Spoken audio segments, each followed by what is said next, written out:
মোবারক বন্ধুরা, সবাই কেমন আছেন? আশা করি যে যেখানে আছেন ভালো এবং সুস্থ আছেন, সুন্দরভাবে ঈদ উদযাপন করছেন। আজকের ঈদের দিনের ব্লগটা শেয়ার করলাম। আজকে কি কাজ করলাম সকাল থেকে, সেই কাজগুলো আজকে শেয়ার করব। আজকে সকালে, ঈদের দিন মানে সকালে ঘুম থেকে উঠে রুমগুলো প্রথমে ফ্রেশ করা।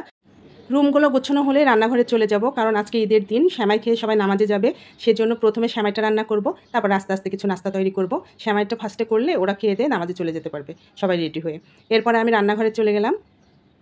তো রান্নাঘরে চলে আসলাম। রান্নাঘরে এসে প্রথমে সেমাইয়ের জন্য তৈরি করছি। এখানে আজকে করব জর্দা সেমাই আর দুধ সেমাই। এই দুইটা সেমাই এখন ফার্স্টে তৈরি করব। এই তো কিছু দুধ সেমাই করে নিলাম। এখানে কিছু নারকেল কুচি দিয়ে দিচ্ছি, আর কিছু কিশমিশ দিয়ে দিব। দুধ সেমাইটা একটু গাঢ় করে দুধ করে করে নিয়েছি, কারণ এটা তাহলে ভালো লাগে, মজা লাগে খেতে, সবাই পছন্দ করে। এরপরে এখানে কিছু জর্দা সেমাই করেছি।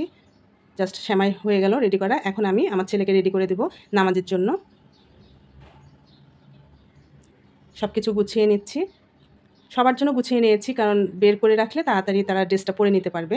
আর আমার ছেলেকে আমি একটু রেডি করে দিচ্ছি, বাবাটাকে। ঈদের দিন তার দাদার সঙ্গে নামাজে যাবে। মাশাআল্লাহ, দেখতে দেখতে বড় হয়ে গেল। সে ছোট্ট ছিল, আর এখন সে দাদার সঙ্গে নামাজ পড়তে যেতে পারে। এ তো মোটামুটি রেডি হয়ে গেছে। একে রেডি করে দিলাম, দিয়ে সবাইকে মোটামুটি রেডি করে দিচ্ছি।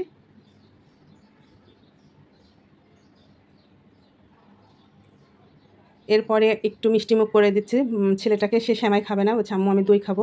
তার সাথে ঠিক আছে, তুমি 2 চামচ দইটা খেয়ে যাও। ওকে দই খাওয়াই দিলাম, দিয়ে আর যারা বাকি ছিল তাদেরকে একটু গুছিয়ে দিচ্ছি, কারণ ওরাও রেডি হয়ে যাবে একসঙ্গে। এরপরে আমি ঘরে চলে আসলাম। ঘরটা মোটামুটি ভালো লাগছে, কারণ আমার কাছে বেডশিটটা অনেক পছন্দ ছিল আমার। পর্দা সহ সেট করা, একসঙ্গে কেনা হয়েছে। ঈদের জন্য এটা কিনেছি, কারণ ঈদে বিছাইলে রুমটা ভালো লাগবে। আমি এই রুমের জন্য করেছি, আর ওই রুমের জন্য আরেকটা বেডশিট নিয়েছি।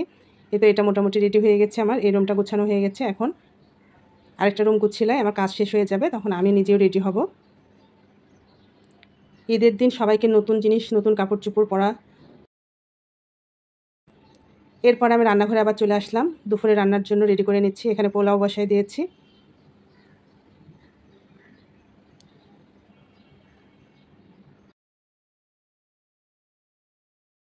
পোলাও বসাই দিলাম, আর মাংসটাও রান্না করে নিচ্ছি পাশের চুলায়। 2 চুলায় বসিয়ে দিয়েছি।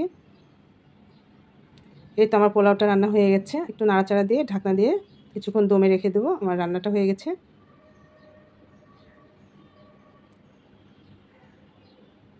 এইদিকে গরুর মাংসটাও হয়ে গেল।